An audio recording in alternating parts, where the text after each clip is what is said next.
c'est pas la première crise que le gouvernement Trudeau affronte depuis qu'il est en poste. Pour analyser ça avec un peu de recul, justement, je retrouve nos deux politologues, Geneviève Tellier de l'Université d'Ottawa et Daniel Bélan de l'Université McGill. Bonjour à vous deux.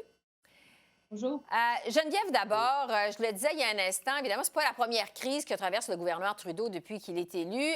Pour nous donner, surtout depuis qu'il est en poste depuis 2015, pour nous donner un peu de contexte, est-ce que c'est la plus importante crise pendant que le gouvernement Trudeau affronte?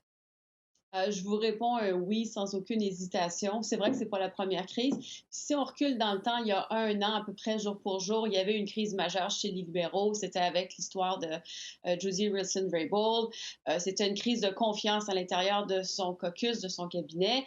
Mais maintenant, ici, on parle d'une crise nationale, c'est-à-dire il y a urgence d'agir. C'est une crise qui affecte la vie de milliers de personnes au Canada. On pense qu'elle va prendre des proportions encore plus importantes dans les prochains jours parce qu'on parle de l'économie canadienne. J'entendais plutôt des gens dire, ben, vous savez, peut-être dans les épiceries la semaine prochaine, si ça continue, il va y avoir moins de choses sur les tablettes.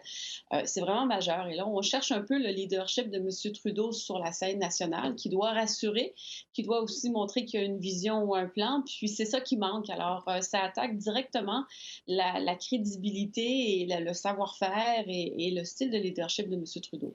Daniel, plusieurs ont fait la comparaison depuis les derniers jours avec la crise d'Oka qui est survenue au Québec en 1990. Est-ce que la comparaison tient la route? Ben oui, il y a des similarités, évidemment, parce qu'on parle d'une question autochtone qui vraiment déchaîne les passions et il y a un risque de violence. Bon, au cas, il y a eu quand même mort d'homme, il faut l'oublier, donc on n'est pas rendu à ce stade-là. C'est quand même, jusqu'à maintenant, ça a été relativement pacifique. Je pense qu'au cas, en fait, c'est au-delà des différences et des similarités, ça nous hante un peu dans les mémoires. Hein. Les gens, surtout au Québec, mais ailleurs au pays, y compris les politiciens, se souviennent de ce qui s'était passé, se souviennent de cet épisode-là qui a quand même eu un effet, je dirais, traumatique. Et on ne veut pas revivre ça. Et donc, je pense que ça, Oka, le souvenir d'Oka, évidemment qui est perçu de façon différente, dépendant de notre point de vue, là, quand même affecte la façon dont on gère cette crise-là. Et je pense que c'est ce qui est important, c'est le fait que c'est pas la première fois qu'on est confronté à une situation comme ça, similaire de manifestants autochtones qui barrent des routes et puis qui crée une situation potentiellement violente et des tensions entre aussi les manifestants et plusieurs segments de la population. Donc, je pense que le souvenir d'Oka est important ici et on ne peut pas vraiment l'oublier, Oka, dans ce contexte. Geneviève, sur l'origine de ce problème-là, du blocus, évidemment, le cœur du problème il est en Colombie-Britannique, le gouvernement de la province qui a négocié une entente avec 20 conseils de bande élus pour la construction, comme on le sait, d'un gazoduc sur des territoires autochtones, mais sans l'accord de certains chefs héréditaires de ces territoires-là. Est-ce que pour tenter de régler le problème, ça devrait être le gouvernement provincial de la Colombie-Britannique, pardon, qui devrait retourner à la table des négociations, mais en invitant les chefs héréditaires cette fois-ci? Qu'est-ce que vous en pensez? Oui, je pense que c'est une bonne façon de faire une sortie de crise, mais en même temps, j'ai l'impression que le problème est un petit peu plus grand et qu'on cherche aussi la participation du gouvernement fédéral. Tout ce qui est les relations autochtones couronnes, si vous voulez, donc avec un gouvernement, que ce soit le gouvernement fédéral ou une province, interpelle le gouvernement fédéral. Le gouvernement fédéral est aussi fortement appelé à participer dans tout ce qui est des projets d'énergie, de pipeline, par exemple. Et on sait qu'il y a d'autres projets aussi qui vont se mettre en branle. Donc, oui, j'ai l'impression que ça doit commencer avec une discussion du gouvernement provincial. Et c'est étonnant, on n'a pas beaucoup entendu M. Arbat ces derniers temps. On aimerait ça le voir un peu plus, de voir aussi ce qu'il a proposé comme sortie de crise. Et donc, les yeux se tournent automatiquement vers le gouvernement fédéral. Mais je pense que ça demande et ça requiert une collaboration entre les deux paliers du gouvernement avec les communautés autochtones et ça demande une solution de court terme, de moyen terme et de long terme. Alors, c'est pour ça que c'est une crise majeure. Qu'est-ce qu'on fait dans les prochains jours pour se trouver une solution aux blocus qui sont présentement en place? Mais qu'est-ce qu'on fait à moyen long terme pour justement repenser cette relation-là avec les communautés autochtones? Qui sont les représentants et qu'est-ce qu'on fait pour le développement économique? Oui.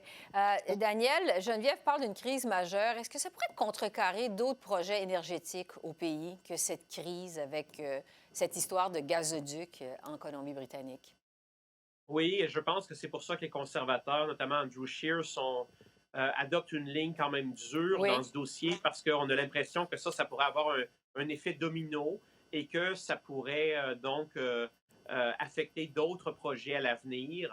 D'ailleurs, y compris le projet, je pense, d'extension du pipeline Trans Mountain et d'autres projets qui tiennent beaucoup à cœur aux gens de l'industrie pétrolière et aux gens en Alberta, en Saskatchewan surtout.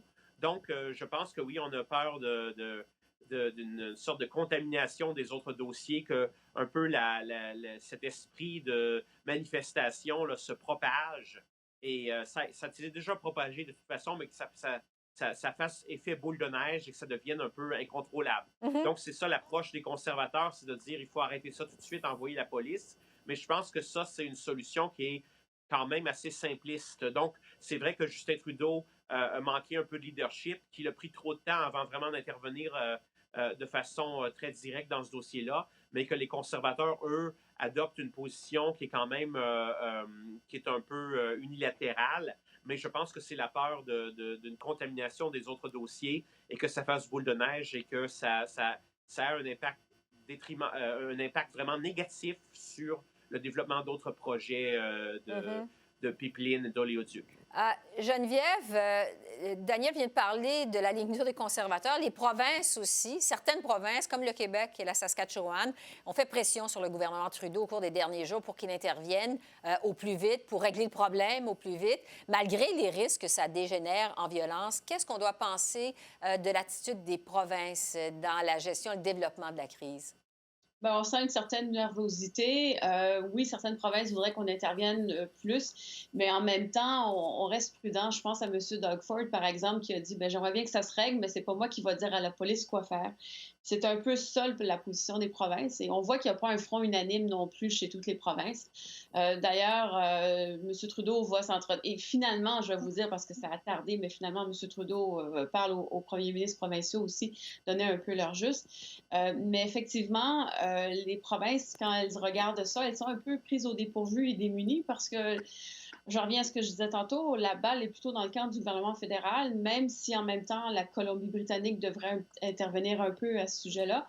Mais là, on voit les blocus s'installer ailleurs au Canada. C'est un peu le danger qui se produit en ce moment, c'est que est-ce qu'il va y avoir d'autres blocus qui vont arriver au cours des prochains jours? Ça vient de lancer un mouvement, là, puis on se demande quand est-ce qu'il va arrêter. Oui. Daniel, donc, c'est une crise qui survient dans un contexte de gouvernement minoritaire. Est-ce que ces blocus-là pourraient avoir un impact sur la suite des choses à Ottawa, sur le gouvernement minoritaire ou pas du tout? Ben, écoutez, je ne pense pas que ça soit une raison pour faire tomber le gouvernement Trudeau, surtout que il semble que le Bloc, le NPD, les Verts soient quand même, en général, même s'ils critiquent le gouvernement Trudeau, qu'en général, ils adoptent une approche qui est assez semblable à celle du premier ministre. Donc, les conservateurs ont une approche très différente là, sur le maintien de la loi et de l'ordre, mais je ne pense pas que les conservateurs, comme M. Blanchet l'avait d'ailleurs souligné plutôt cette semaine, je ne pense pas que les conservateurs aient intérêt à faire tomber le gouvernement ou que d'autres partis d'opposition aient intérêt à essayer de faire tomber un gouvernement parce que les dernières élections fédérales, c'était en octobre. Il est, je pense, trop tôt pour avoir de nouvelles élections. Donc, je ne pense pas que ça fasse tomber le gouvernement. En même temps, si la crise continue, puis le mécontentement continue d'augmenter de part et d'autre, ben, ça pourrait nuire évidemment au gouvernement Trudeau parce que c'est une situation très, très délicate à gérer. Oui. Geneviève, justement, il nous reste moins de 30 secondes. Quelles sont les autres traces que pourrait laisser ce blocus ferroviaire-là ou ces blocus-là sur le gouvernement Trudeau, selon vous? Ben moi, je pense qu'il y a déjà une fissure dans l'image de marque de M. Trudeau. Puis, Alors qu'il y a quelque temps, je me disais, bon, on n'aura peut-être pas en élection avant 2 ans. Je viens de rétrécir un peu l'échéancier. Parce qu'on voit qu'il y a une faiblesse majeure de M. Trudeau et que l'opposition, lorsqu'il va y avoir des chefs dans les autres partis, je pense au Parti conservateur, on va pouvoir attaquer la crédibilité de M. Trudeau. Donc, ça va laisser des marques, mais ça laisse aussi des marques, je vous dirais, auprès des Autochtones, des communautés autochtones. La relation qu'il y avait, j'entendais certains chefs dire, ben nous, on est inquiets parce que maintenant, les gens ont une mauvaise perception de nous autres. Ça aussi, ça va laisser des marques. Puis comment la population va appuyer l'initiative de M. Trudeau de bâtir des ponts. Il peut y avoir eu des dommages, on le verra dans les prochaines semaines, les prochains mois, mais je suis un petit peu plus inquiète pour l'avenir des choses maintenant avec les relations avec les Autochtones. Les prochains jours, prochaines semaines, prochains mois, l'avenir va nous le dire. Geneviève, Daniel, merci beaucoup. Merci pour vos lumières. Bon Merci week-end. à vous. Au revoir. Bye-bye.